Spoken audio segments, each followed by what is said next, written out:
Hello dear students, I am Prabhat Dubey, your PhD teacher from LPM Public School, Bula Bazaar. And we were discussing about chapter 2nd. And today our focus will be on Hindu Undivided Family, a business that is run by a Hindu family.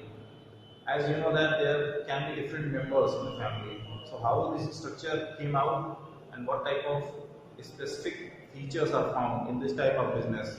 What are the positivities and what are the negativities that are associated with this type of business, we will discuss in detail. So first we need to understand what is joint Hindu family business, what type of policies and what type of legal framework is there if you want to establish a joint family business from Hindu religion. What type of specific features are there?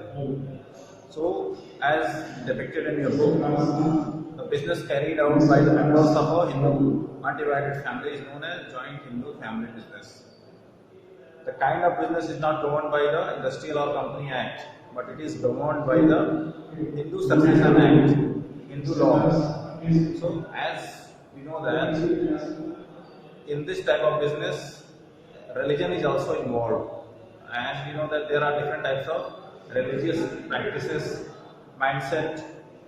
Some orthodox views, our regulatory bodies understand this type of differences that result from different religions. So, to manage the affairs of the company and make the people at ease, this is regulated by Hindu Succession Act,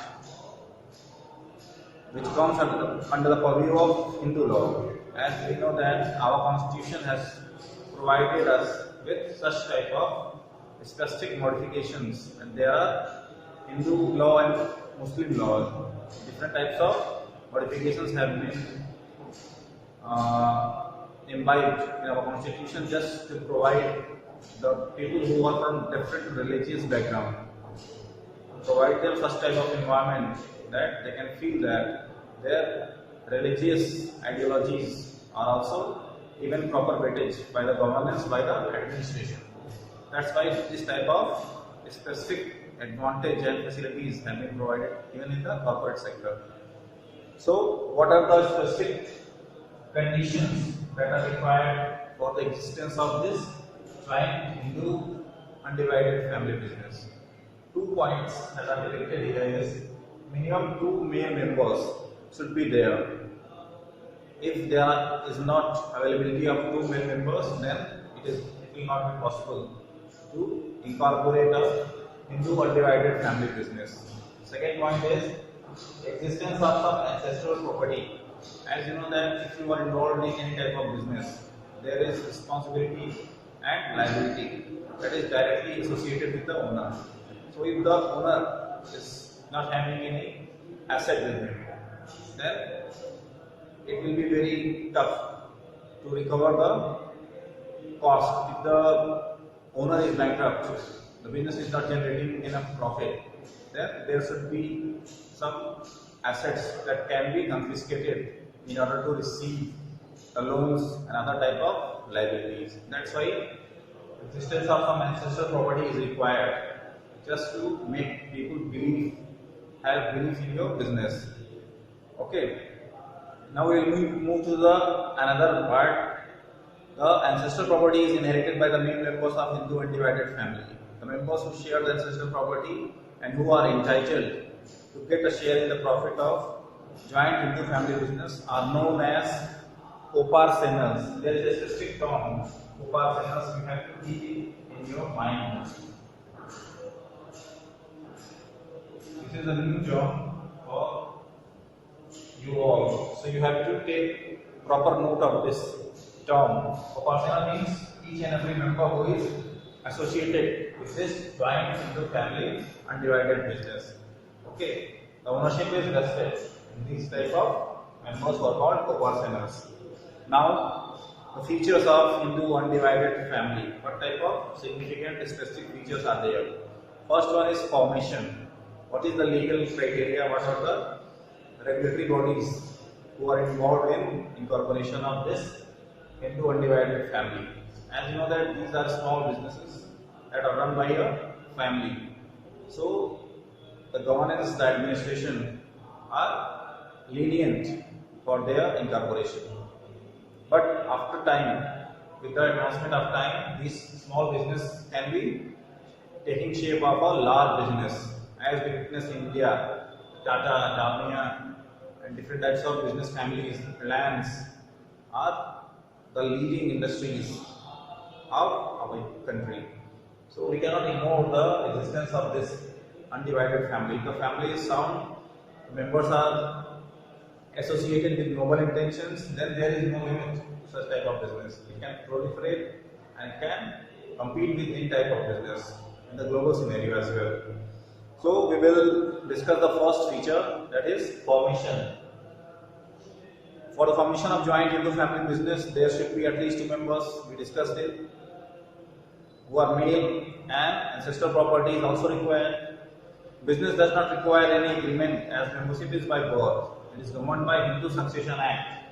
So you have to take proper note that any member who is taking birth in the family, by birth he is agreed that he is the member of the family. Only the birth is to be registered in the government department. If any child is taking birth in the Hindu undivided family and his birth is recorded in the government data, at that moment he is member of this family business. Okay, there is no need to register in the affairs of the company. By birth, if he is registered in the family, then he is also registered in the business. Okay, no legal formalities are required to register his name in the business and other agreements. If he is member of the family, then he is also member of the business, because the business belongs to the family. Only one member is dominant, who is taking the decisions, who is the elder member, who is the superior one in age, and it is expected that if he is superior in age, he is superior in knowledge as well, but it is not the case in this scenario. But this law is governed by the religious ideologies. So it is expected that the person who is superior in age is superior in knowledge and decision making as well. Okay, so you have to take a proper note that Hindu Succession Act 1956, write down in your notebook that the Hindu family business is regulated by the Hindu Succession Act 1956. Different types of acts will be implied to regulate and control the business that are of different diverse nature. Their formation is on different aspects. That's why different types of laws and governance policies are required to regulate such type of business.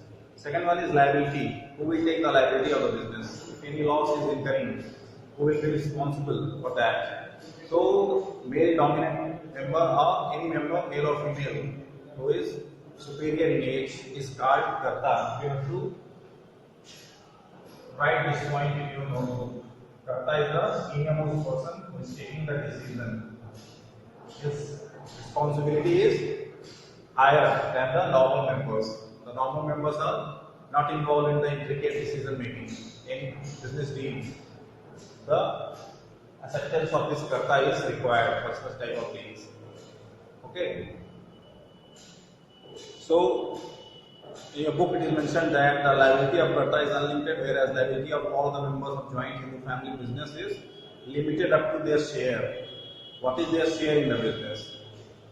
In that proportion, the liability is also vested in the members. But Karta is the sole person who is taking full responsibility of the decision making. The Karta's liability is unlimited, so his personal assets can also be used for paying back the debts of his business. So, higher the responsibility, higher the liability. Karta is taking sole responsibility of decision making, so his personal properties can also be confiscated for payment of the debt, or loan, or any loss that is resulting in the business. Okay.